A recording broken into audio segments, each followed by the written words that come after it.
Hello everybody out there. Today we have something a little bit different. As you'll notice, I call this a lost video in the headline because this is a video from a very long time ago that, up until recently, I thought was gone forever. For those who may or may not know my history, I used to work at a different media outlet where I made almost all the content, and after it was shuttered, I kind of just became the de facto owner of a lot of that content. However, this piece of content, like many others I have uploaded to my channel, features me before I started transitioning to presenting more non-binary. It's also several years out of date, and as it talks about the Resident Evil franchise, it talks about it from the point of view of Resident Evil 3 being the most recent upcoming game in the series. So taking both of those points into account, the different vocal presentation, which you are likely to hear, and talking about the Resident Evil series as if it's a couple entries behind, may be a little bit off-putting, which is why I wanted to put this little notice at the front. And you might ask, well, why put this video out again? Well, when I originally put it out, I enjoyed a lot of the little editing gags I did, and I still think, watching it again, it has a lot of good, useful information, and even though I was maybe a little bit too optimistic about Resident Evil 3 in hindsight, I think it charts the progress of the series through its recovery, even if it doesn't fully complete the circle with all the games we know today. And seeing as how it is the spooky season, I figured it would be the perfect time to give this video a fresh lease on life. With all that being said, I hope you enjoy it, and thank you very much for watching.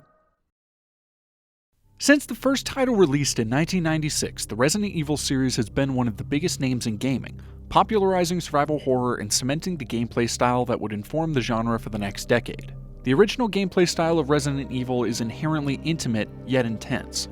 The environments of the first four main series games served as elaborate puzzle boxes for players to solve their way through while surviving difficult enemy encounters in close quarters with minimal supplies like health and ammo.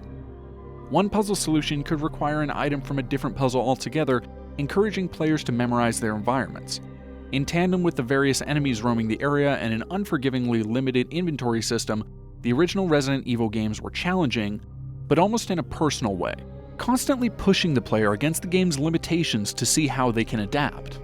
Other series came for the horror crown, including Fatal Frame and Silent Hill, but despite having better stories and arguably better scares, no other horror franchise has managed to beat Resident Evil in terms of sales.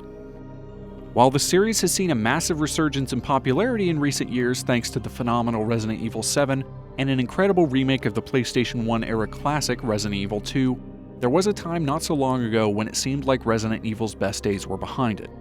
Now, with the Resident Evil 3 remake on the horizon, we wanted to take a look back at where the series went so wrong and how Capcom got Resident Evil back on track.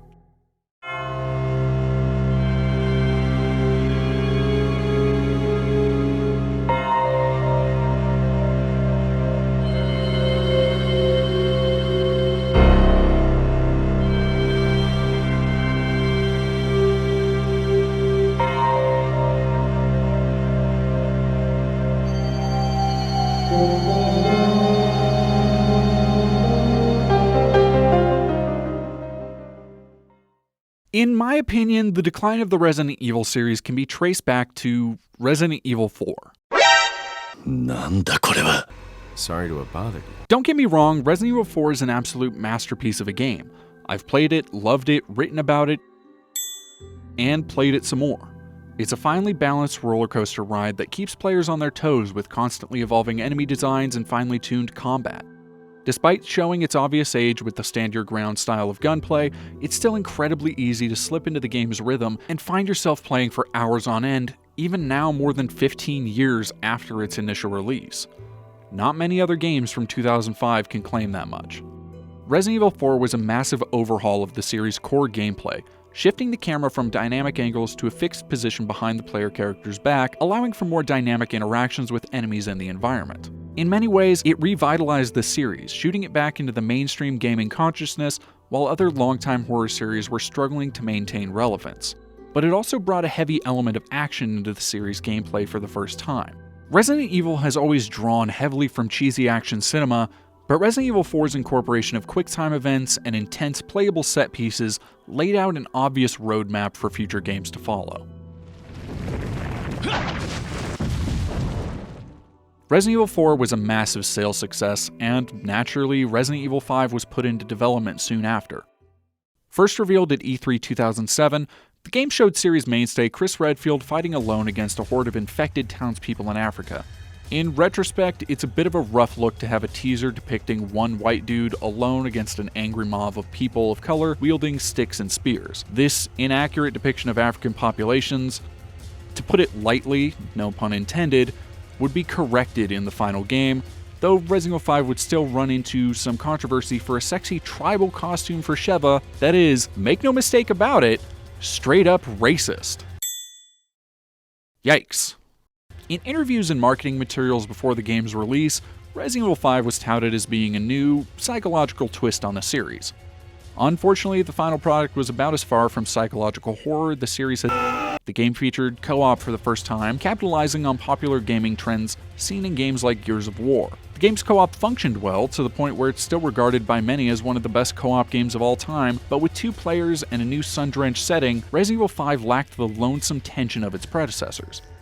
On top of that, the game's story was more laughably over the top than ever, and the enemies players faced were more in line with the giant mutants of Capcom's Lost Planet series than the terrifying monstrosities of Resident Evil 4. Resident Evil 5 had many of the series' horror trappings, but the end result was an action shooter that lacked the tension and terror of previous games.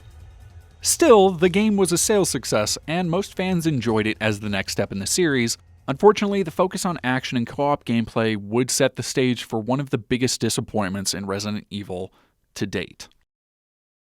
Resident Evil 6 entered production almost immediately after Resident Evil 5 hit shelves in 2009. In an interview with IGN, Resident Evil 6 director Yoshiaki Hirabayashi described the goal of the game was to deliver the ultimate horror entertainment. Quote, "We had to think about what Resident Evil 6 should be both as a flagship title of the horror genre as well as the experience users should get, and we feel that the concept we arrived at addresses both these points. Throughout the course of the development, the horror roots of the series have constantly been an extremely important part of our thinking, while at the same time we were striving to create the ultimate entertainment experience." End quote. Resident Evil 6 was a massive undertaking, with a development staff of more than 600 people, making it Capcom's largest production to date.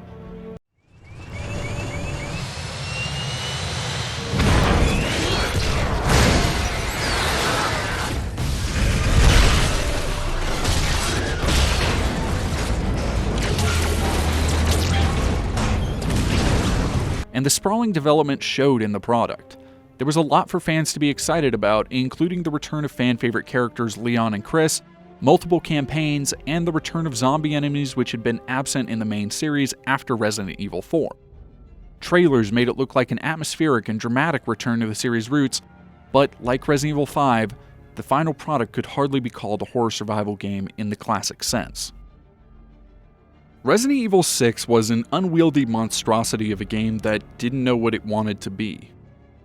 In trying to innovate on the shooting mechanics of previous games while also trying to please fans of the classic Resident Evil horror and fans of the more action-oriented Resident Evil 4 and 5, while also still including co-op and attempting to ape the cinematic style of other AAA games like Uncharted, Resident Evil 6 was an absolute hot mess.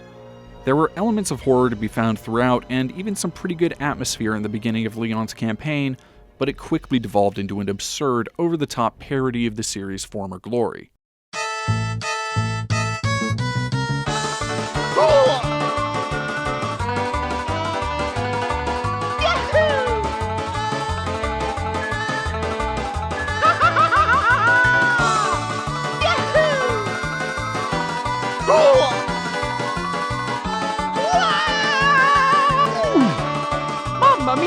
Much of the story is poorly written, featuring unlikable and plain characters given too little time to get invested in. The best plotline features Chris struggling with guilt over his past actions, but against the sprawling, globe-trotting adventure of the rest of the game, any nuance this may have had is lost. On top of that, the tension-inducing quick-time events of previous games had been expanded to include a variety of ridiculous set pieces, including running from a fiery wall of exploding cars. Is it cool? I think you could make an argument, yeah, it's cool. Is it scary? No, it's not scary. And I don't even have time to talk about the ridiculous new movement system that incorporated a variety of wrestling moves to dispatch zombies in close quarters, the numerous vehicle sections, or the half-baked cover system. Like most fans, I don't think Resident Evil 6 is actually a terrible game, just an aggressively mediocre one. I'll admit I've had some fun in playing through it. The enemy variety and designs are interesting, and the combat can be fun once you get the hang of it. Even 8 years after release, it's still a gorgeous game, with incredibly detailed environments, animations, and effects. It's not hard to believe this was Capcom's largest production ever. The problem is, Resident Evil has never been about going big. From the very first time players set foot in the halls of the Spencer Mansion, Resident Evil has been focused on intimacy, something Resident Evil 6 completely lacks. In chasing so many different trends at once, Resident Evil 6 minimalized anything that made the series interesting to begin with, congealing into a tepid stew of various ideas and mechanics cribbed from other, better games. The game received average at best reviews, and although it sold well, it left a bitter taste in fans' mouths. They had been promised a return to the grim atmospherics and tension of yesteryear, and for the second time, the mainline Resident Evil games had been a letdown. Resident Evil 6 had also come just a few months after the anticipated spin-off, Operation Raccoon City, which had received nearly universally negative reception since release, and only served to further sour the brand name. One well-received spin-off, Resident Evil Revelations, also released that same year, and had managed to charm critics and fans with a better balance of horror and action. But being exclusive to the recently released Nintendo 3DS, it didn't have the market access of 2012's other Resident Evil titles. It's a decent enough game on its own merits, and shows signs of returning to the series' roots, but if I'm being honest, these guys didn't exactly help the series in its time of need. While 2012 wasn't the death knell for Resident Evil it had been for some other famous horror series,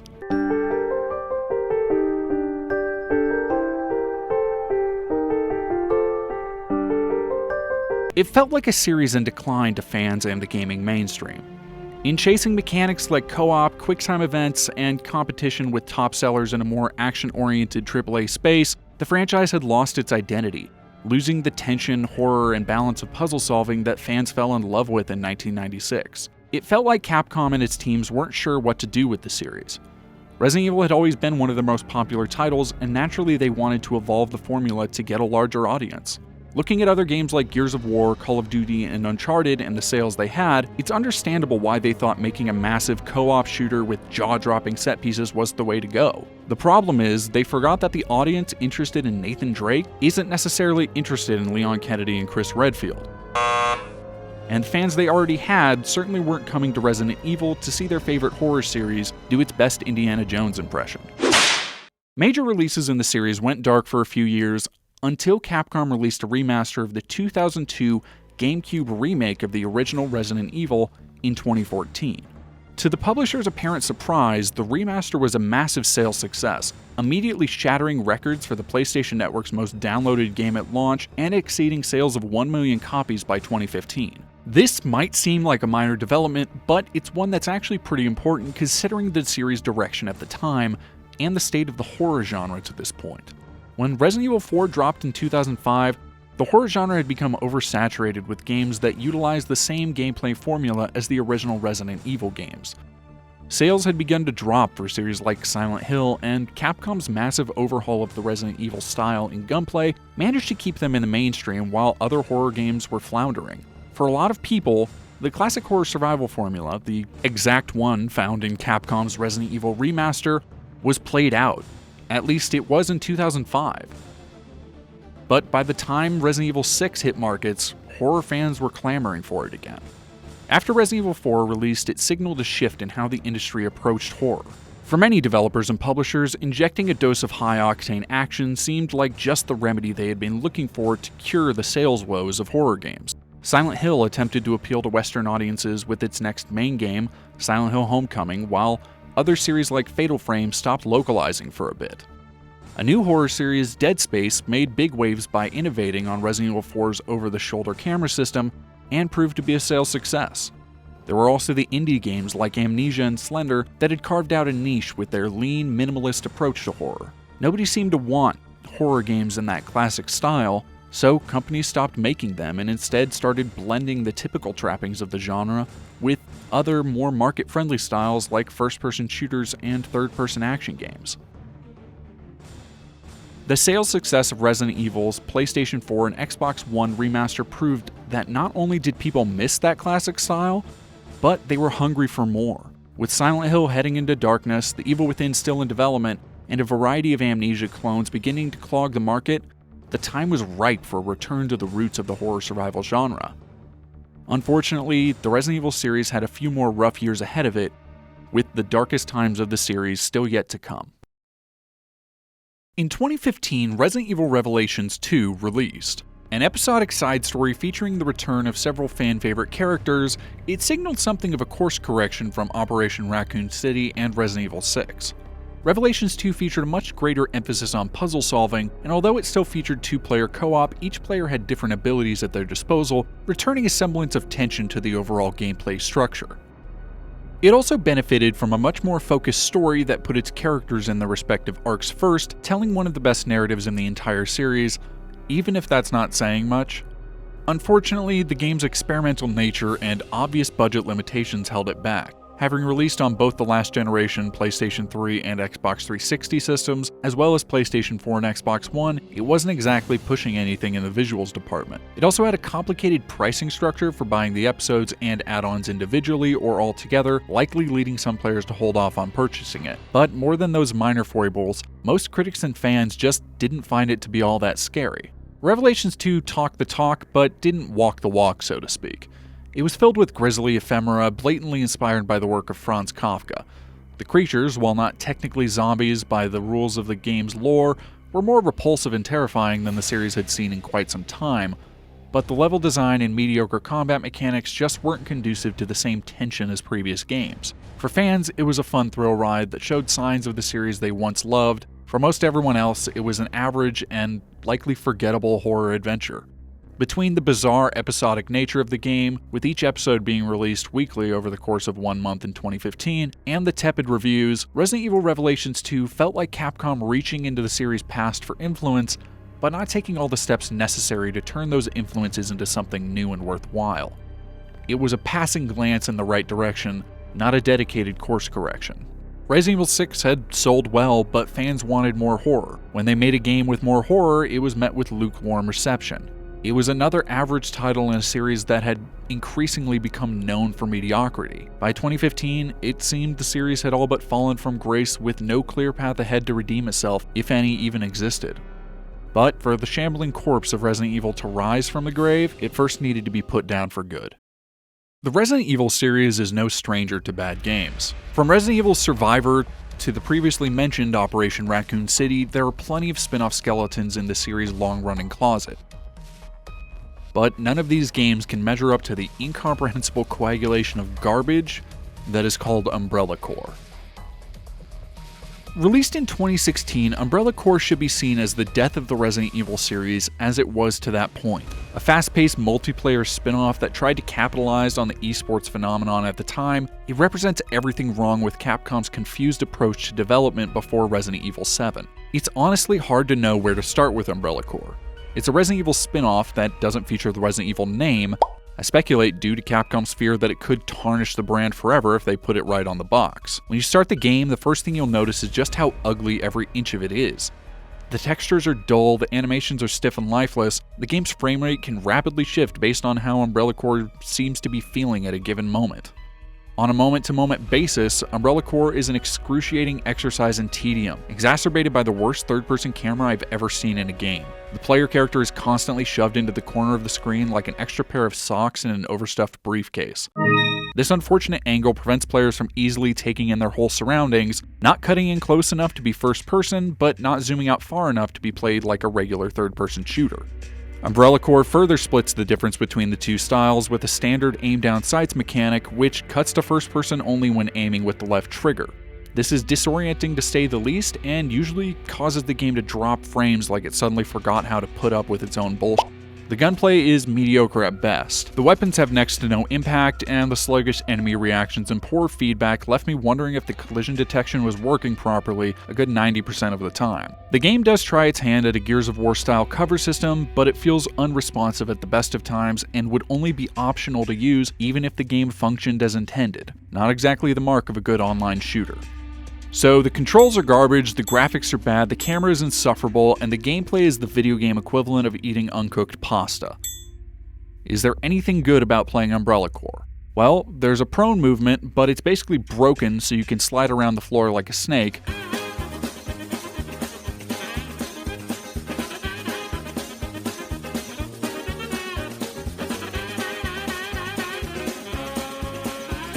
So that's something at least. Umbrella Corps doesn't have a story per se. The game casts you as an Umbrella mercenary and gives you a limp approximation of a narrative in a single-player mode called the Experiment. While there's technically a story here, it's boiled down to brief snippets of text in between grindy, repetitive missions set in the game's multiplayer maps. Bereft even of other human participation, these missions are the worst of Umbrella Corps, coming eerily close to the level of quality seen in Steam asset flips. Check out our Just the Worst series to see what I mean. The game's only real thematic ties to the larger series that birthed it are the maps that players play on and the additional enemies spawned during gameplay. In a brief glimpse of potential, Umbrella Corps brings the idea of forcing players to deal with zombies, mutated dogs, and other series baddies during multiplayer shootouts. It could actually be a fairly interesting premise, especially given the close quarters nature of the game, but the enemy eye is basically worthless. To call these zombies brain dead would be to give them enough credit for a frickin' bachelor's degree. The zombies, or villagers depending on the match you find yourself stranded in, basically spawn in and stand around like a nervous kid at an 8th grade dance, unsure where to go and how to acceptably move there. Dogs are a bit better, but not by much, and every enemy can be easily dispatched simply by a gentle bop to the noggin, effectively eliminating any threat they may have ever had. The other misuse of the franchise's legacy comes in the form of the game's map selection. Multiplayer maps for the game draw inspiration from a variety of settings from the series' history, including iconic locations such as Resident Evil 4's opening village and the Raccoon City Police Department from Resident Evil 2. But in order to make them work for the gameplay of a fast-paced shooter, they're stripped of whatever texture or character made them memorable to begin with. The village map, for example, a whole-cloth remake of the Resident Evil 4 original, was conceived to induce tension and keep players on their toes in the original game. In the context of a fast-paced arena shooter, it is ill-equipped for considerations like camping and sniping, let alone the various objectives the game makes players take part in. Of course, all of this is assuming you're unlucky enough to take part in a full multiplayer map, as the game servers have fluctuated between sparsely populated and on the brink of dead since the game launched. Umbrella Corps is a game without any charm or character, held aloft on brand recognition alone, despite only the most tenuous connections to the Resident Evil series. It might initially seem a bit hyperbolic to call Umbrella Corps the death of the series, but in many key ways it was, at least for a time. Umbrella Corps was the natural endpoint of everything Capcom had done wrong with the series since Resident Evil 4. It ignored the most basic tenets of what made the games interesting in favor of a desperate plea for mass appeal, but it couldn't even get that right. The intimate feeling created by the original Resident Evil game's careful balance of environmental navigation, puzzle solving, and tense resource-heavy enemy encounters was completely undetectable in Umbrella Corps. Sure, Resident Evil 6 and Operation Raccoon City are deeply flawed games, but the Resident Evil spirit is still there. Somewhere in the quagmire of their messy gameplay, bad storytelling, and desperation to be accepted by the gaming mainstream, could on occasion still see the survival horror origins shining through. They still had a beating heart. The same can't be said for Umbrella Corps. But like the zombies that made the franchise famous, there was still some spark of life in the dead synapses of the brain of Resident Evil, desperate to work its way out.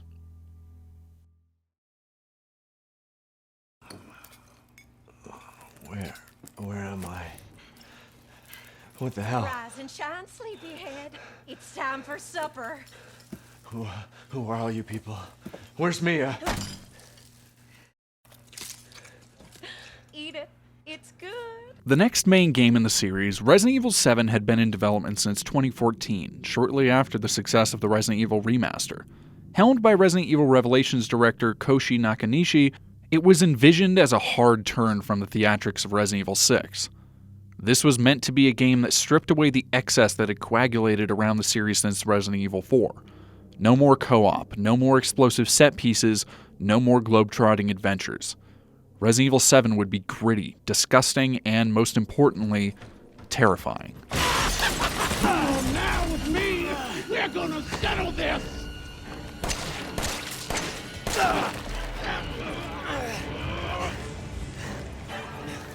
Revealed at E3 2016, Resident Evil 7 was shown off as a VR-enabled first-person horror game with an entirely new aesthetic that still retained the tension of classic games in the series. Taking a page from Kojima's Silent Hill's marketing plan, a conceptual demo was released alongside the E3 reveal that allowed players to explore a section of the dilapidated manor that would serve as the game's primary setting. Though the demo featured no combat, it was already more of a Resident Evil game than fans had seen in over a decade. The game released less than a year later in January of 2017 and was a massive improvement over previous entries, earning praise from both fans and critics. Taking heavy notes from Western horror films like Texas Chainsaw Massacre and Evil Dead, as well as modern horror games like PT and Outlast, Resident Evil 7 put players in the shoes of a new protagonist, Ethan Winters, who travels to a remote bayou manor to find his missing wife. When Ethan arrives, he finds his wife has been kept in a basement for nearly 3 years and is now an honorary member of the Baker family, a clan of deranged cannibals. And that's just where things start getting weird. Built on a brand new engine, Resident Evil 7 was disturbingly realistic at times, but still had enough goofy charm to be recognizable as a descendant of some of the cheesiest horror games of all time. It was a far cry from the brooding self-seriousness of Resident Evil 6 and gave Resident Evil 7 a personality the series had deeply lacked since Resident Evil 4. But more than story or aesthetics, Resident Evil 7's gameplay felt like a long-awaited successor to the puzzle-solving and ammo-hoarding days of the first few games. The Baker estate, with its labyrinthine hallways, decaying Southern Gothic facade, and interconnected puzzles, feels like a intentional callback to the mansion of the first Resident Evil game, unfettered by poorly aged mechanics like limited inventory and limited saves on default difficulty settings. The innovations Resident Evil 7 makes to the original formula run deeper than sanding down the rough edges that may not have aged well.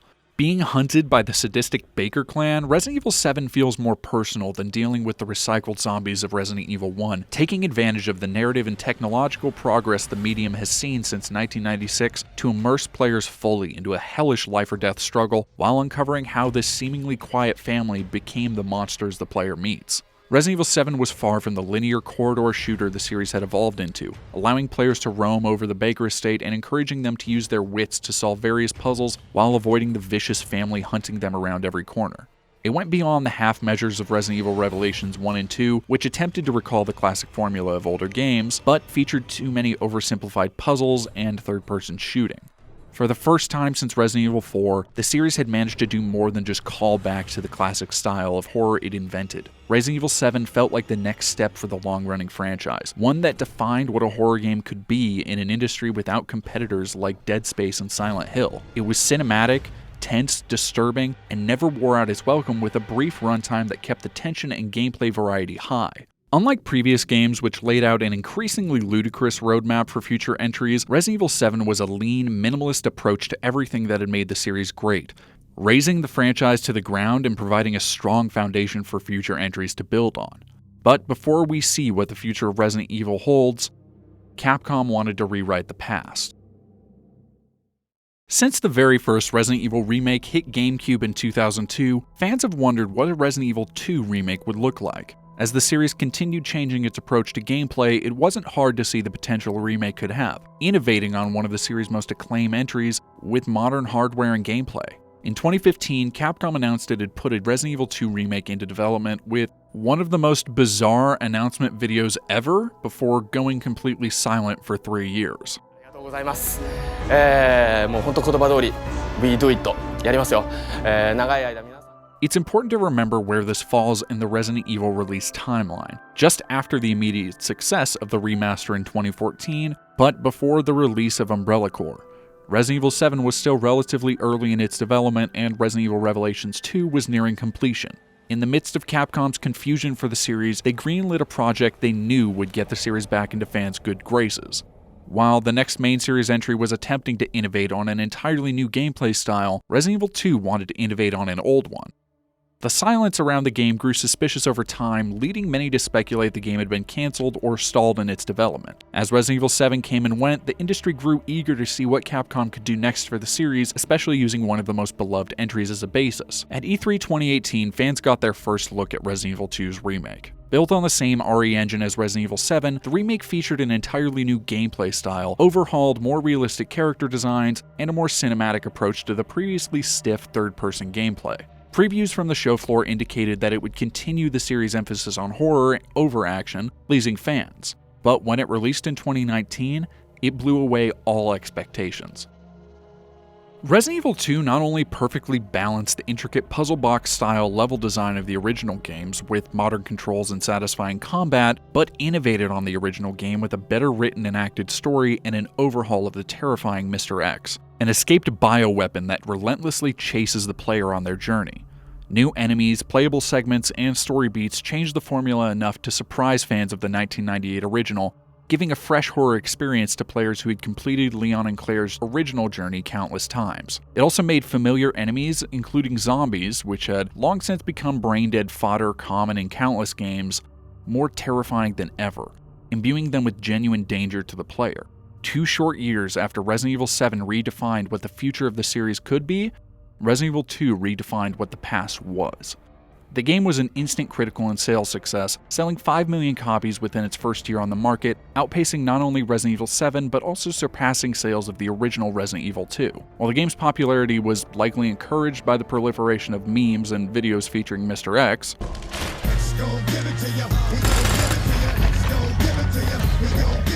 sales were also likely driven by a mix of nostalgia and a lack of AAA competition in the horror survival genre. Resident Evil 2 was universally praised, earning several Game of the Year awards and various other awards for technical achievement. So, naturally, Resident Evil 3, the 1999 sequel to 1998's Resident Evil 2, is set to be released little more than a year later. And all preview coverage indicates that Capcom hasn't hesitated to make it even bigger, better, and more terrifying, with an overhauled appearance for the legendary Nemesis, an expanded story, and a new kind of Resident Evil multiplayer experience.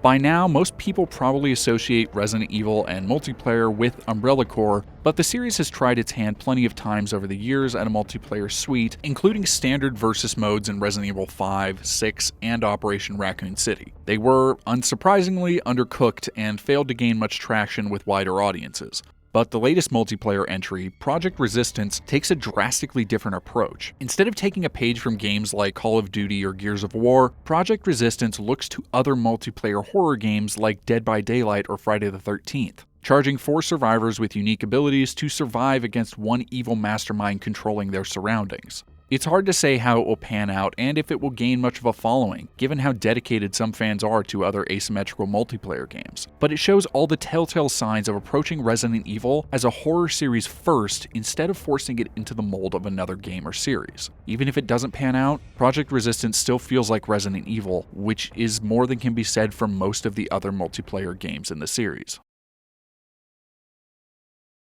Looking back through the development timetables of the franchise, it might be hard to say that Resident Evil was ever truly dead. Whether a remake, spin-off, or main entry, the series has had something in development even in the darkest times. But the unified ideas behind the last 3 games in the series, to innovate with modern gameplay while delivering new experiences focused on scaring the player, are such a massive divergence from the direction the series was heading that I don't think it's going too far to say that Resident Evil, in its current incarnation, has been reborn, rising from the ashes of its mistakes and reasserting itself as an innovative market leader in the horror survival genre. I don't think it's coincidence either that the last 3 games to bear the Resident Evil name have featured dense, interconnected environments filled with puzzles and enemies that hunt the player relentlessly. It's the exact kind of personal relationship the original games presented to the player, a relationship between gameplay and narrative intended to challenge the player, daring them to do their best in the face of seemingly overwhelming odds. This is what makes that original horror survival formula so intense, fun, and engaging, and it's what the franchise was missing for so long. What was once a shambling husk has changed, mutated, adapted to survive. The franchise had transformed into something that's deadly, terrifying, and exciting again. With Resident Evil 3 set to reassert the series' dominance once more, and rumors of Resident Evil 8 continuing the gameplay style of Resident Evil 7, the reigning king of gaming horror should be fairly comfortable on the throne for a good while.